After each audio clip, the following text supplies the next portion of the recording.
in-depth, investigative. This is KXAN News Today.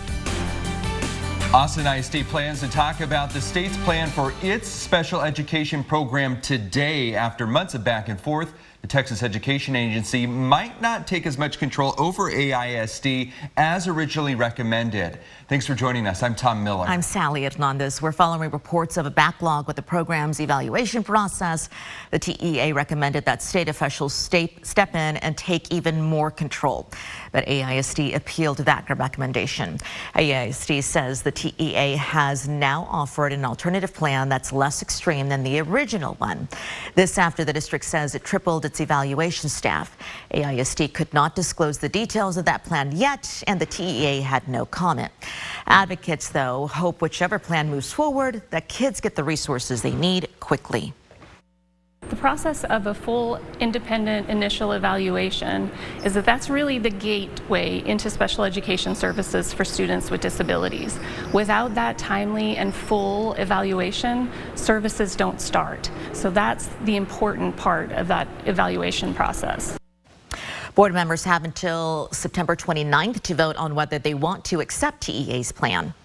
Here's how we got here. The advocacy group Disability Rights Texas filed a lawsuit against AISD in 2021. The group alleging about 800 students are waiting or were at the time on delayed initial evaluations. And it says another 1,600 were waiting on delayed 3-year evaluations. The evaluations are needed to identify students with disabilities and children who need additional support or services. Last December, the group asked the TEA to investigate the district, made a similar request 2 years ago. And in the past, the district told us the pandemic was challenging because it prefers to do these evaluations in person. The district also lost teachers as well as some of the specialists needed for those evaluations. First warning weather with meteorologist Kristen Curry. Good Thursday morning. We start with a look at your radar. Nice and quiet as we begin the day. Not expecting anything in the way of rain today, so you can leave that raincoat at home. Northwest Austin. This is the view from the Palms Car Wash, and you can see we're nice and quiet. As far as the skies go, the roads look good too. Up at 183 at that spot. Temperatures just fine too. As far as the numbers go, these 80s are going to likely rival some records this morning. Yesterday, we tied the record warm low out of Camp Mayberry. I think we're going to be close to doing it again today, as you're seeing a lot more of those 80s than 70s this morning. It's getting hotter here in Central Texas. Yesterday we topped out at 103. I think today's 90s by lunch are going to be on their way to a high of 105. That's for us here in Austin. You see there the feels like temperatures a couple degrees over the actual air temperatures expected today. We've got once again a heat advisory in play. Some changes coming into view here. Rain chances start this weekend. They look better next week. Temperatures expected to come down. Finally, some good news in your forecast. We're going to fill you in on those details coming up here in just a little bit. And boy, do we need a cool down. Many of you probably got an alert last night for a little more than an hour. ERCOT said Texas was at risk for controlled outages. Now, right now, the state's grid operator says there is enough power to meet the demand. Last night, it issued an energy emergency alert 2. This is the first time ERCOT has had to issue this kind of alert this summer. The concern tonight was over low power reserves. That was last night. And part of the problem, in addition to the limited power supply, obviously the high demand because of the heat, but that should get better in the days to come. Thank you, Kristen. A live look this morning at the state capitol, where day 3 of Ken Paxton's impeachment trial picks up again this morning. State senators will continue hearing from a second witness, Ryan Banger, one of Paxton's senior staffers who reported him to the FBI. Yesterday, Paxton's first assistant turned whistleblower shared his testimony. Jeff Mateer is the star witness for the prosecution, and he first reported Paxton to the FBI for complaints of bribery and abuse of office. Mateer said that he witnessed Paxton use the powers of his office to grant legal favors to Nate Paul. Paul, of course, is the Austin real estate investor, the name we've heard often in this trial, and a Paxton campaign donor. Mateer said Paxton's commitment to Paul jeopardized state business and took away from other constituents. The problem is the office is being used for the benefit of one person. It's not exercising its own independent judgment. You have the Attorney General acting on behalf of one person, and by this time I knew that he was a campaign donor. I concluded that Mr. Paxton was engaged in conduct that was immoral, unethical, and I had a good faith belief that it was illegal. Paxton's defense attorneys pushing back forcefully on those accusations in a confrontational cross-examination. Is it possible, Mr. Mateer, that you jumped to a lot of conclusions really fast? I don't believe so, sir. And you could have put all this to bed if you had just talked to your boss. I attempted to talk to him starting probably in June, July, August, September. No. I did. Take it easy. I did talk to him, sir. Take it easy. Ken Paxton was not present in the chamber for yesterday's proceedings, and remember, we are streaming Paxton's trial from start to finish each day over on KXAN.com. Travis County District Attorney Jose Garza is holding a press conference this morning following the sentencing of the man now found guilty for the murder in the 2021 6th Street mass shooting. The jury returned a guilty verdict late last night for DeAndre White in the shooting death of 25-year-old Douglas Cantor, who was in town to celebrate his graduation from graduate school. Police say White fired his gun into a crowd after a confrontation between another group of people. At least a dozen people injured. The press conference starts at 9:30 this morning, and we will be there. The problem on the rise behind bars. Why Texas is locking down prisons across the state. And with COVID cases on the rise, the new booster and the variants it could fight off.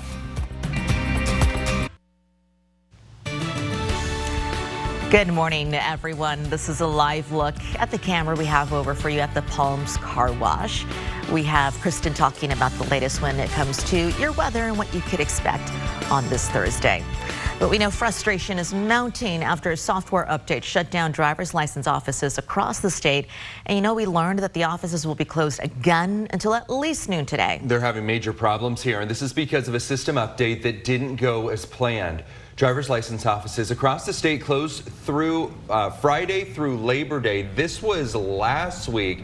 It was for a system update, and they were expected to reopen Tuesday. The outage is impacting all driver license services provided by Texas DPS. It includes renewing or replacing licenses or identification cards, obtaining a driver record, and verifying eligibility both online and at offices statewide. On Wednesday, people stopping by this Lamar driver's license office in Austin voiced their frustration over the issues. That's why we moved from California, because they had such a dysfunctional system over there. So now we're in Texas with another dysfunctional system. The department tells us it has been contacting impacted drivers in order to give them priority in rescheduling a new appointment.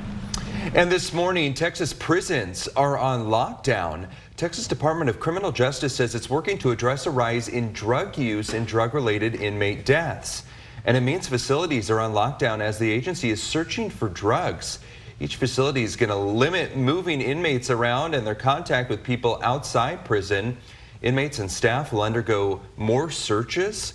All mail is now digital. Canines being brought in to sniff out any narcotics. Once these searches are complete, the lockdowns will be lifted.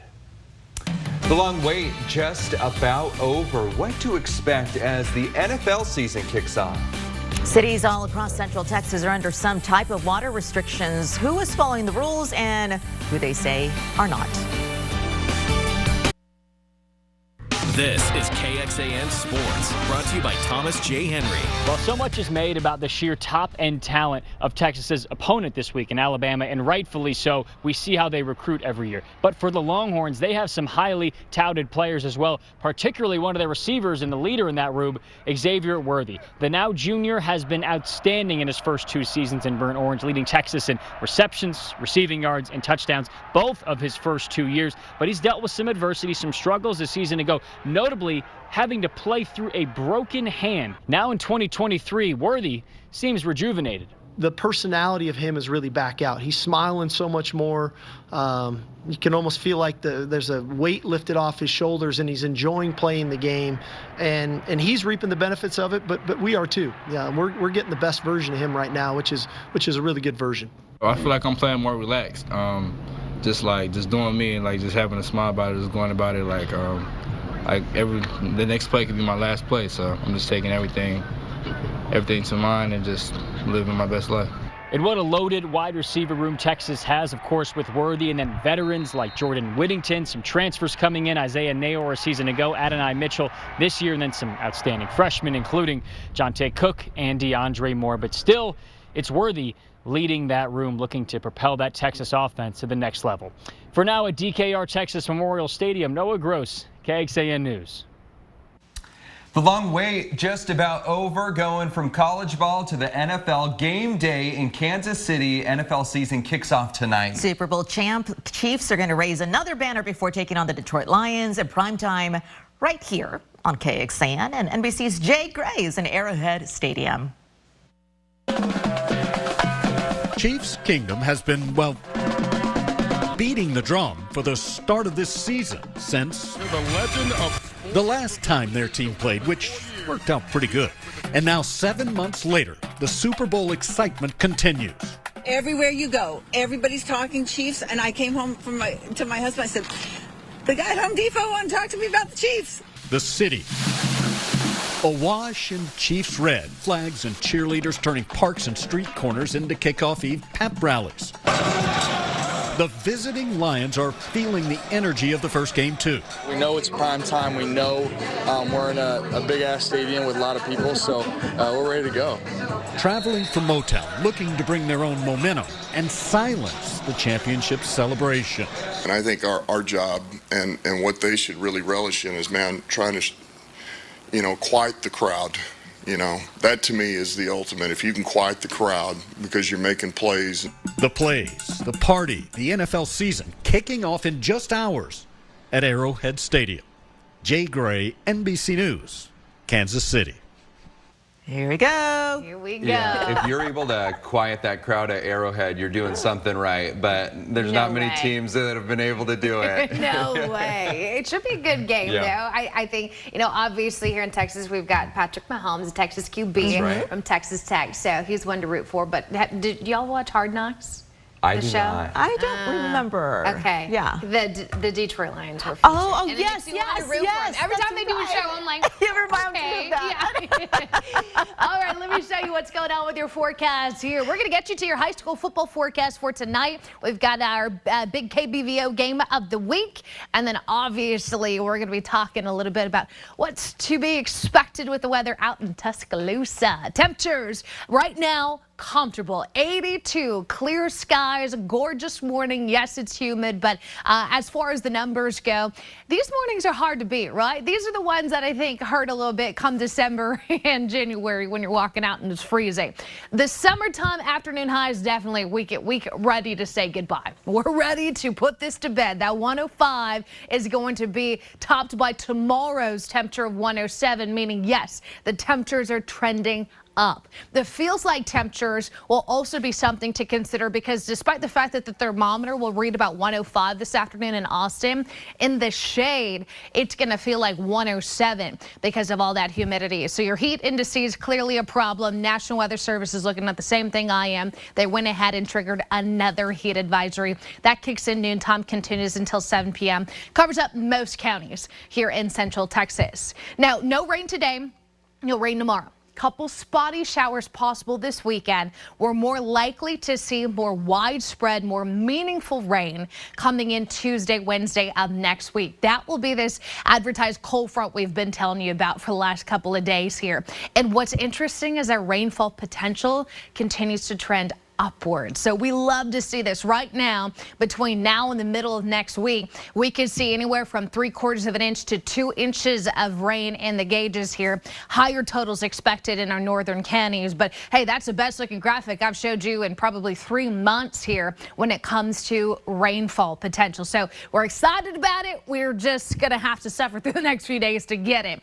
High of 105 today, 107 tomorrow. That will be the peak of the heat. Still record breaking temperatures this weekend with that spotty rain, and then the bottom falls out. 90s starting Monday, lower 90s Tuesday, Wednesday, with those pretty significant rain chances at 40%. Some models even going a little wetter than that, but we'll see as we get closer. Also wanted to talk to you about this. It's now official. The summer's brutal heat wave is now Earth's hottest summer ever measured. The World Meteorological Organization, I should say, says the Northern Hemisphere experienced a historic summer, closing out a season of dangerously hot temperatures with the warmest August scientists ever recorded. And keep in mind, this is coming after the hottest July we've ever recorded this summer as well.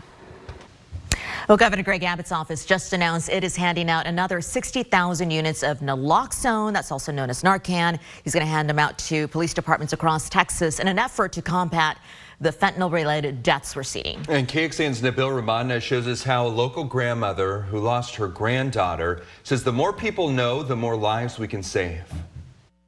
Pictures line the walls. You wake up in the morning and they're not here.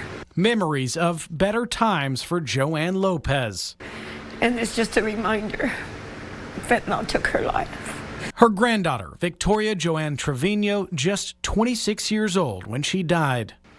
I started with the desire to do something to bring awareness. I couldn't just be quiet and sit at home and just grieve over my granddaughter.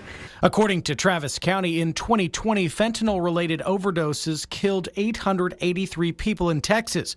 In 2021, that number climbed to 1,672 deaths. Lopez knows a lot of work has to be done, but raising awareness about this growing issue is her top priority. We go around and we do rallies and we bring awareness because we're trying to save other people's children now. One pill can kill, but maybe one story from someone impacted from this horrible drug can save a life. I had a lovely granddaughter, and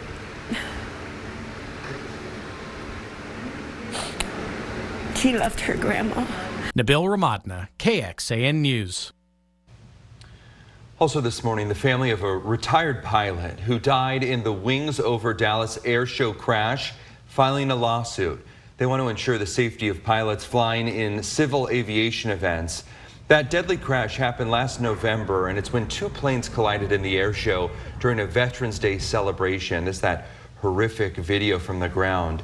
That crash killing 6 people, including Leonard Root, and it's his family that's filing the lawsuit. The plaintiffs argue the accident was preventable, and now they're looking to ensure more safety measures are in place to keep it from happening again.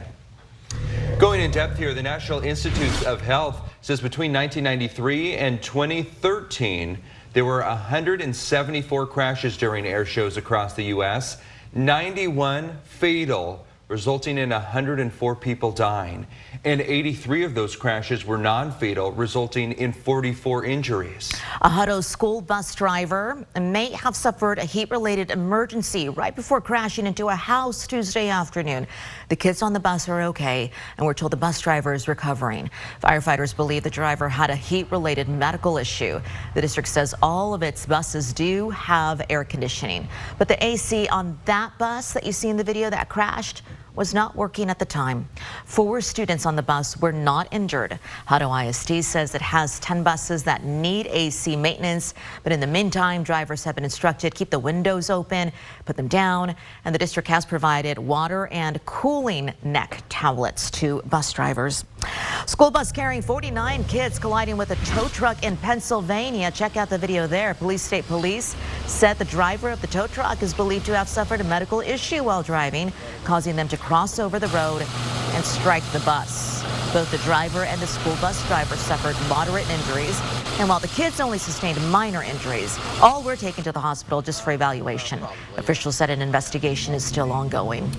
Back in our area, local leaders are scrambling to make sure that programs like the 988 suicide hotline and others don't go away. It's after state funding being used for mental and behavioral health services in Travis County unexpectedly fell short. KXAN's Grace Reeder has an update on the efforts to help. In this boardroom behind me late Wednesday night, the Central Health Board approving funding from their budget that will go towards Integral Care, Travis County's largest mental health care provider. We're going to walk through the story chronologically because a lot has happened over the past couple of weeks. Integral Care announced that they had seen a dip, a shortfall in federal and state funding. What that means for them is that they're going to be roughly $22 million short in their next fiscal year budget. That also means that they had to cut staff positions. They believed they were going to have to cut 115 staff positions, though some of those are vacant. So, as a product of that, Central Health stepping up here, their board voting tonight to move $7 million from their emergency reserve to Integral Care to keep some of the programs that they have operating. Some of those include the 988 crisis call center, so the suicide hotline that was renamed the crisis intervention teams, another example. So what they're trying to do here is keep those staff around and keep those programs running in the short term. That is what was approved here tonight. But Mayor Kirk Watson also saying in a newsletter late last night that he would like to see long-term solutions, wants to see these groups come to the table and find solutions so that Integral Care's funding is more steady. We're going to continue to follow this in the long-term developments that they come up with as a product of that. But as for here tonight, they believe that they found a short-term solution. Back to you. Thank you for the update, Grace. The FDA plans to approve updated versions of the COVID booster as early as Friday, according to sources familiar with the agency's plans. The latest booster is designed to target the new Omicron subvariant, but experts say it should still provide protection against the current subvariants out there. But some doctors worry agencies are not acting quickly enough to combat the spread of the virus. Once the FDA green lights the new boosters, the CDC will issue their own recommendations, but for the first time, the cost may not be covered by the federal government.